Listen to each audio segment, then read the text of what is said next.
This is the narrative lecture for Module E.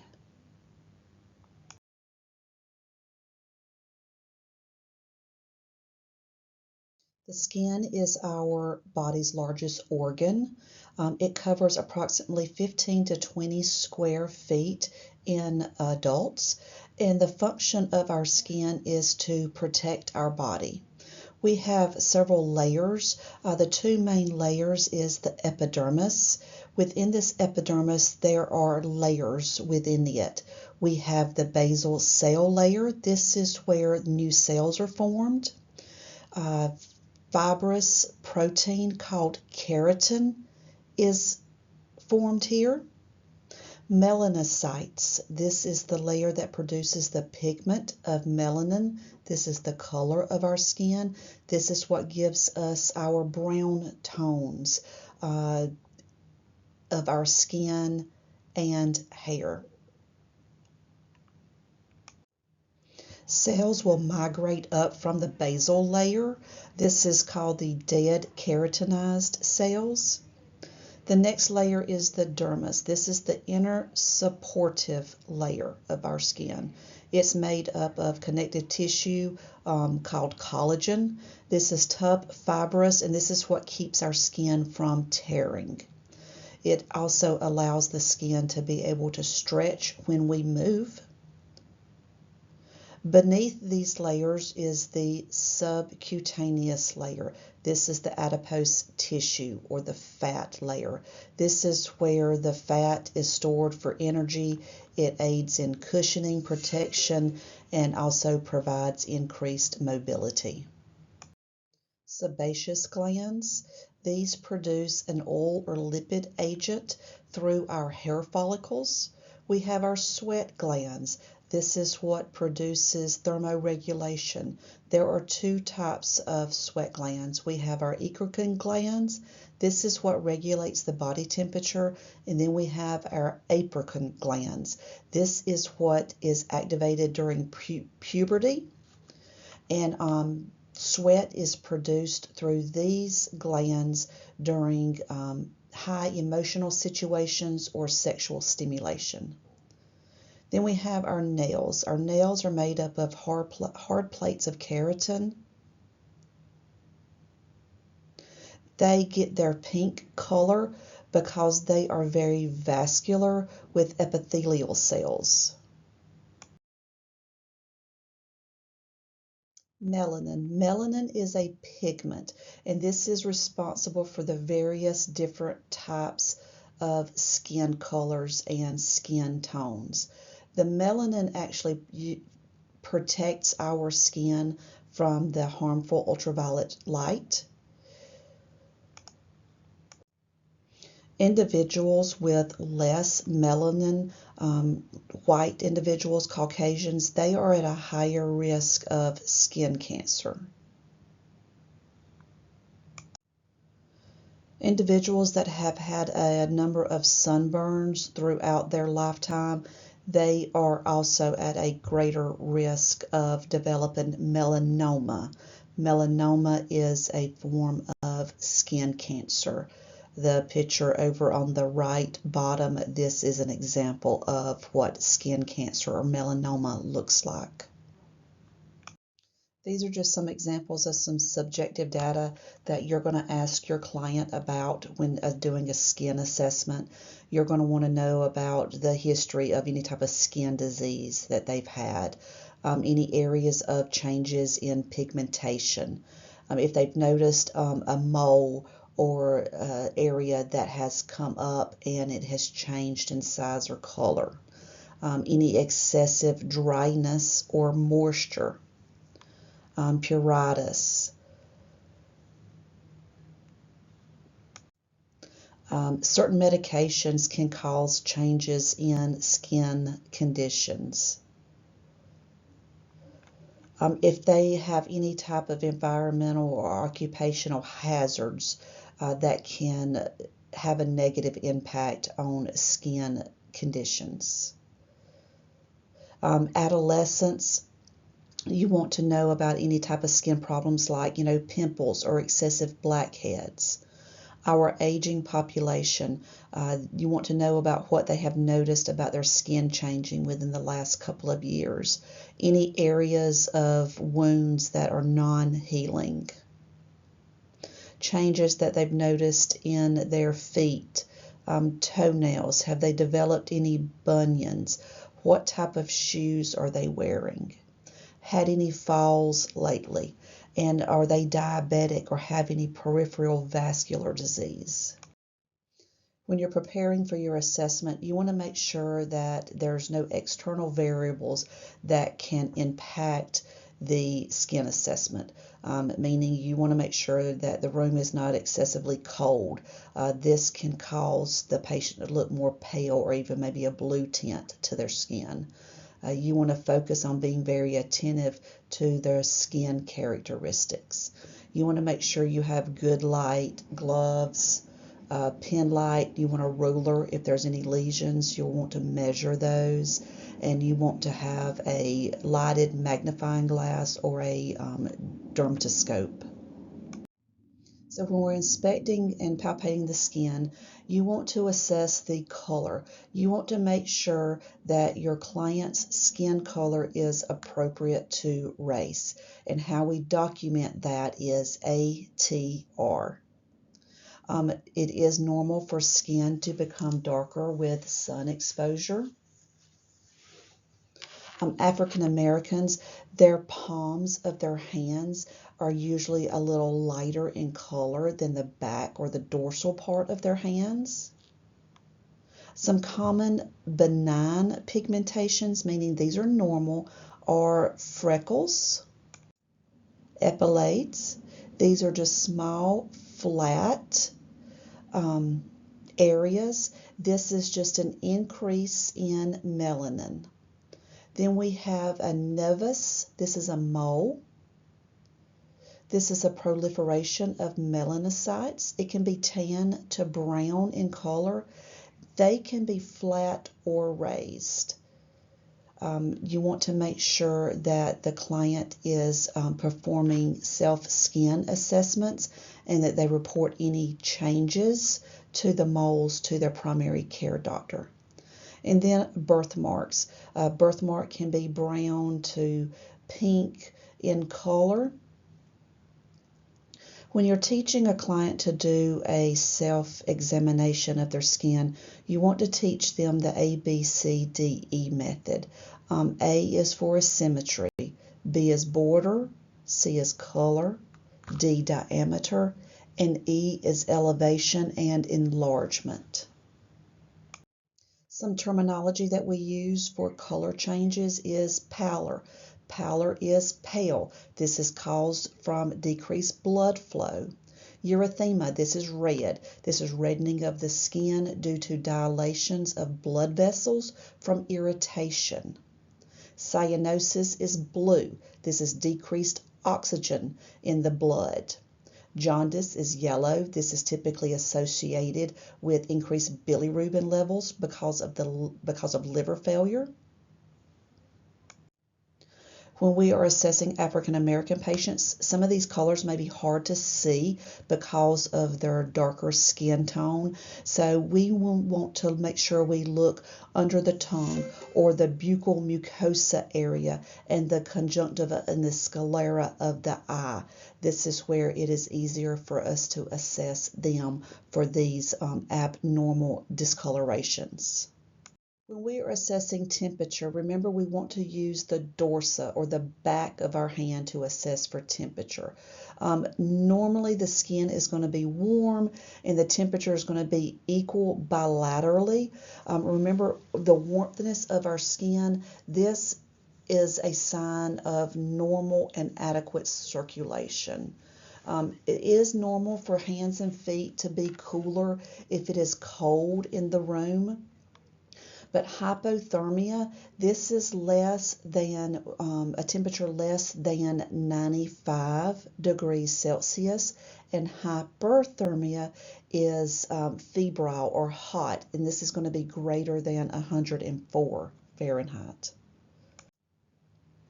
Moisture can be present if the client has had increased activity, if it's hot in the room, or if they are having some anxiety. Diaphoresis, this is extreme perspiration or sweating. This can be caused by increased metabolic rate with heavy exercise or fever. Dehydration, we want to check the oral mucosa for this because remember, typically our oral mucosa is going to be smooth, moist, and pink. If the client is dehydrated, it's going to be dry and we may see some cracking. Texture, normally the skin is going to feel smooth, firm over the whole surface. If a client is suffering from hyperthyroidism, the skin can feel excessively smoother and softer, almost like a velvet feeling. If they have hypothyroidism, the skin is going to be excessively dry and flaky. Epidermis is uniformly thin over our whole body, but there are areas that can have excess epidermis, and these are usually called calluses. This is an overgrowth of the epidermis due to excessive pressure. You'll typically see this on the feet or the hands from working outside or construction workers. Edema. Edema is a fluid accumulation in the interstitial spaces. How we check for edema is we press our thumb on the ankle or the tibia area over some sort of bony area. You're going to press in and then you're going to lift your finger. If the pressure that you place leaves a dent, this is called pitting edema. Pitting edema is graded on a scale from 1+, which is mild, to 4+, which is excessively deep. Anasarca, this is a term we use when they have generalized edema over their whole body. There is a picture at the bottom of this slide with an example of pitting edema and how we grade it. +1 pitting edema, it usually indents and stays about 2 millimeters. 2+ indents and stays about 4 millimeters. +3 is 6 millimeters, and +4 indents and stays about 8 millimeters. Mobility and turgor. To assess skin turgor, you want to pinch up a fold of skin on the anterior front side of the chest, usually over the clavicle area. You want to pinch that up and we're going to assess what it does. If it stays raised up, that is called tenting. This is caused by dehydration or extreme weight loss. How we document skin turgor is good, poor, or tinted. So in order for us to document a good, we will pinch up the area and then it will retract immediately. Talking about our vascular system and bruising, there is a thing called a cherry angioma. This is a small round oval area. It is smooth. It can be slightly raised. It is bright red because it is vascular. Typically, this is found in adults over 30 years old. This is a normal benign area. Ecchymosis, this is bruising. When we are assessing this, we want to make sure that is consistent with expected injuries with everyday life. When we are assessing tattoos, we want to make sure that there are no signs of infection or inflammation. Some abnormal findings that we want to be on the lookout for is needle tracks from intravenous drug use. Multiple bruisings at different stages of healing, excessive bruising. Areas above the knees or elbows should raise a concern. Areas that's easily concealed with clothing, this could be a sign of abuse. Lesions are pathological changes that are previously normal in structure. So if we see some lesions, we want to note the color, and we want to know, is it flat, is it raised, or is it pedunculated? You want to document the pattern or the shape. Is it grouped together, or are they scattered out? The size, you want to measure it in centimeters. You want to note the location and the distribution on the body. Is it generalized or localized, or is it over the whole body? And is there any exudate? And if there is exudate, you want to document the color and the odor. And remember, you always want to wear gloves if you are anticipating coming in contact with any type of body fluid. These are the 4 types of exudate. Note that serous is clear. Sanguinous is very bright red and bloody. Serous sanguinous is a combination of those two, and it's a lighter pink color. It's still going to be slightly transparent.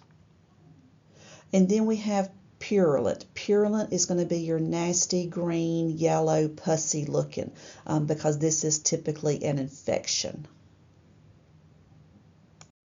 When we inspect and palpate the hair, you want to note the color. Our hair color comes from melanin production. You want to note the texture. Are there any lesions on the scalp around the hairline? The hair should be clean. You want to note any dandruff, and then you want to note or be able to differentiate between dandruff and if it's lice, head lice. Inspect and palpate the fingernails. You want to note the color and contour. Nails should be slightly curved or flat. The edges should be smooth, rounded, clean. This is a good indicator of their hygiene. The nail base is firm. And you want to note any abnormal findings. Some abnormal findings are going to be spoon nails. These are very concave. It can be due to iron deficiency. Inflammation can be because of injury or infection to the nail base, or biting or picking of the cuticles. Chronically dirty can suggest poor self-care, or it could be an occupational hazard. So you want to be able to differentiate the difference there. And then we have clubbing of the nails. Clubbing of the nails is where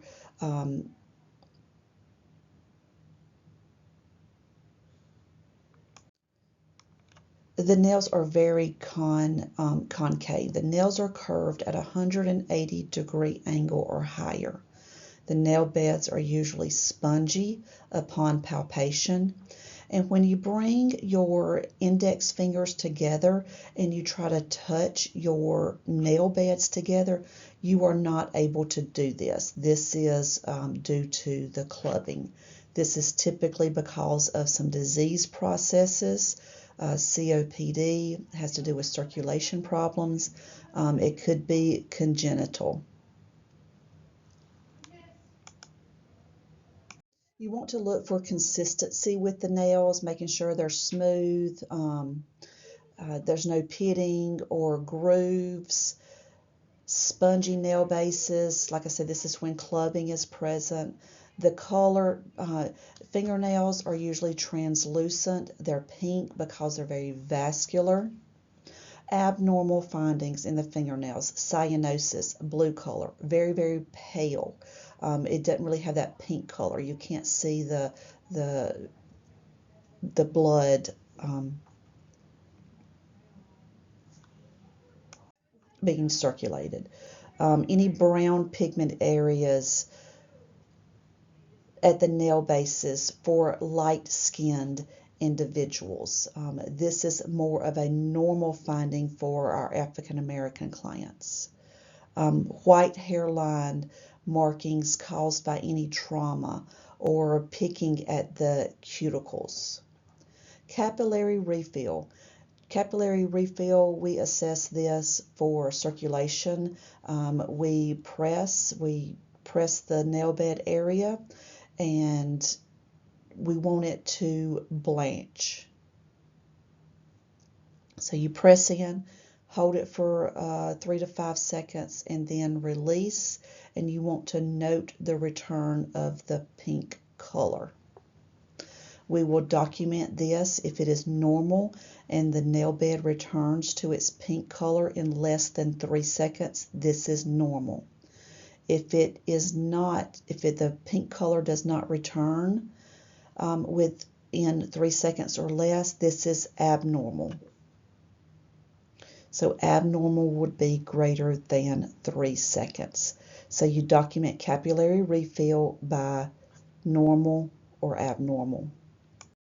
Aging adult, skin color and presentations. Our aging adults, they're going to have spots called liver spots or latinges. These are small, flat, brown macules or freckles caused by extensive sun exposure. This is normal for our aging population. Moisture, they could have some xerosis. This is dry skin. Skin can be itchy and appear flaky in areas. They can have skin tags or accordions. This again is normal. They are benign. This is just an overgrowth of normal skin tissue. Skin thickness can be a little more increased in areas like the feet or toenail area, but the overall skin, especially around the eyes, the hands, over the bony areas, it's going to be thinner in appearance. And why is this? It's because the aging adults lose that adipose tissue. They lose their fat. This is what causes them to be at a greater increase of pressure injuries. The mobility and the skin turgor of the skin is going to decrease because they're losing that collagen, and the skin is going to be less elasticity. Hair is going to decrease in growth, especially after menopause. Women can grow hair where they don't want it. And it's going to decrease on their head where they do want it. So women can grow hair on their chin, their upper lip. Men will grow coarse hair in their ears, nose, and their eyebrows will have excess growth. Male pattern balding or alopecia can happen. And the hair color is going to turn gray. This is because of the decrease in the melanocytes. Fingernails are going to slow down in growth. They can become more brittle, yellow, start to peel. Like I said a while ago about the toenails, are going to become more thicker, misshaped. This is because of the aging of the vascular system or vascular diseases. And then fungal infections are more common. This can be because of the peeling or the separating of the layers of the nails and moisture getting between them. These are some pictures that you need to become familiar with. This is a macule. A macule is just a change in the skin color. It is usually flat. Most of the time it's less than 1 centimeter. This is a freckle. It can be petechia or like the measles. A papule. A papule, you can feel it. It is solid. It is elevated. It's going to be greater than a centimeter. This is going to be like a mole, a wart, or psoriasis. A nodule. A nodule is solid, elevated. It can be hard or soft. This is going to be like a tumor. A wheal. A wheal is superficial, is raised, irregular in shape, and is caused by edema.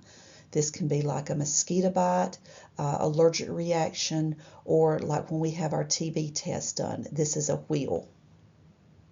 A vesicle. A vesicle is elevated. It contains clear fluid. This is like the chicken pox, shingles, herpes. It can be like a blister, contact dermatitis. This is going to, just remember, this contains fluid. A cyst is encapsulated. This is going to be filled with fluid. It's usually going to be in the dermis or the subcutaneous layer. Pustule. A pustule is pus-filled. It's elevated. This is an example like a pimple. Crust. This is thick, a dry exudate from a busted vesicle or papule. This is a scab.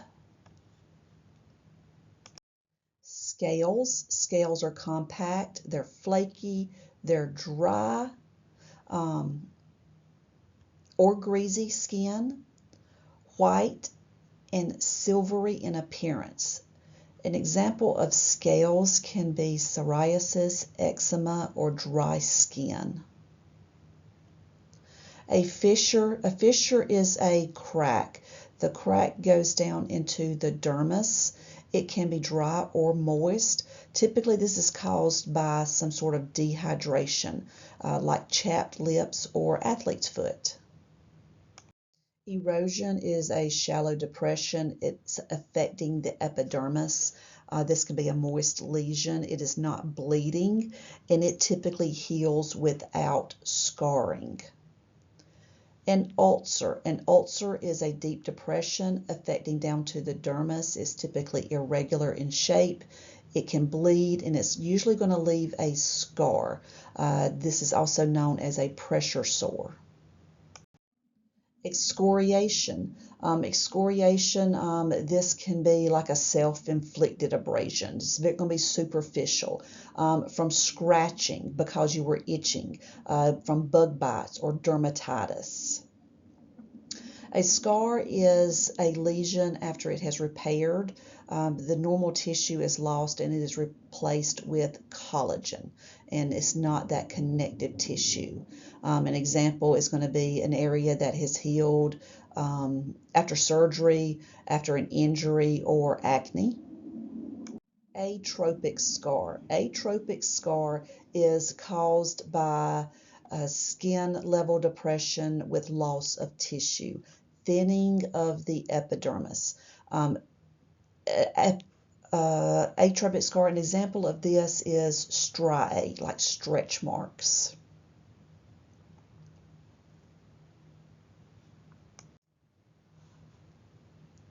Lichenification, this is prolonged intense scratching. This causes thickening of the skin, a very tightly packed papules. A keloid is a hypertrophic scar. This is excess scar tissue. It typically looks smooth and rubbery, and it is typically very raised up. Pressure sores are staged according to what layer of the skin is involved.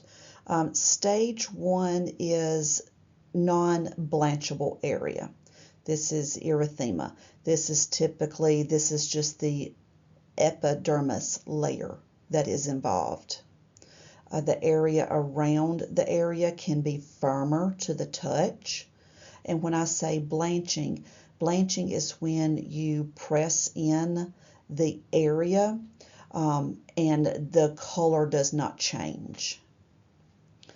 Stage 2. Stage 2 is a partial thickness skin loss. This is where the epidermis and the dermis is involved. This is going to be open. Stage 3. Stage 3 is a full thickness. This involves the epidermis, the dermis, and the adipose tissue.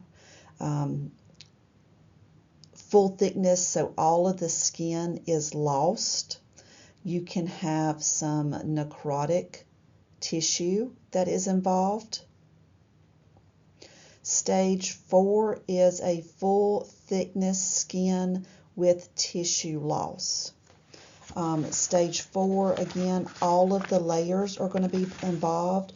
The epidermis, the dermis, adipose tissue, all the way down to the muscle, and you may see some bone exposed. These are just some other pictures that kind of give you a visual. Stage 1, non-blanchable. The epidermis is involved. The skin is still intact. It's red, but is still intact. Stage 2, the skin is open. We have the epidermis and the dermis involved. Stage 3 is full thickness. You're going to have the epidermis, dermis, and subcutaneous involved. It is going to be very open, very angry looking. Stage 4 is where we have full thickness, skin loss, all the way down to the muscle, possibly going to be able to see bone and tendon, muscles, and some necrotic tissue. This is stage 4. Once it gets to this stage, it is very hard to heal. The Brayton scale is used to determine the risk that a client is in for developing a pressure sore. So when you are using the Brayton scale to assess your client, you're going to go through and answer these questions about them, okay? Which one applies best? So you have 1, 2, 3, 4, 5, 6 areas here. So you will need to make sure that you have 6 numbers that you will add up to get your total score, okay?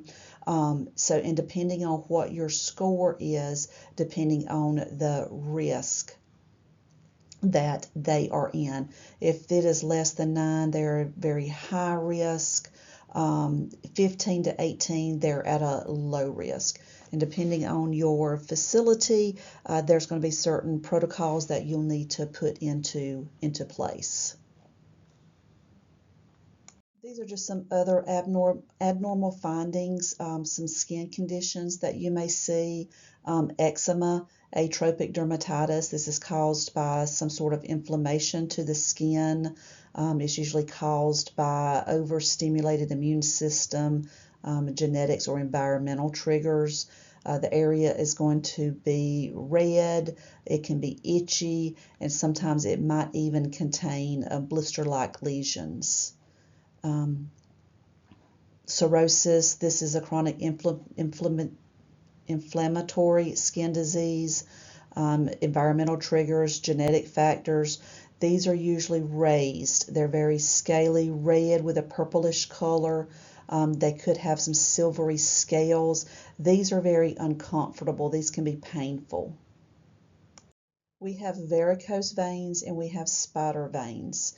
Varicose veins are benign. They are enlarged veins that can be very painful to the client. They're twisted, very angry looking.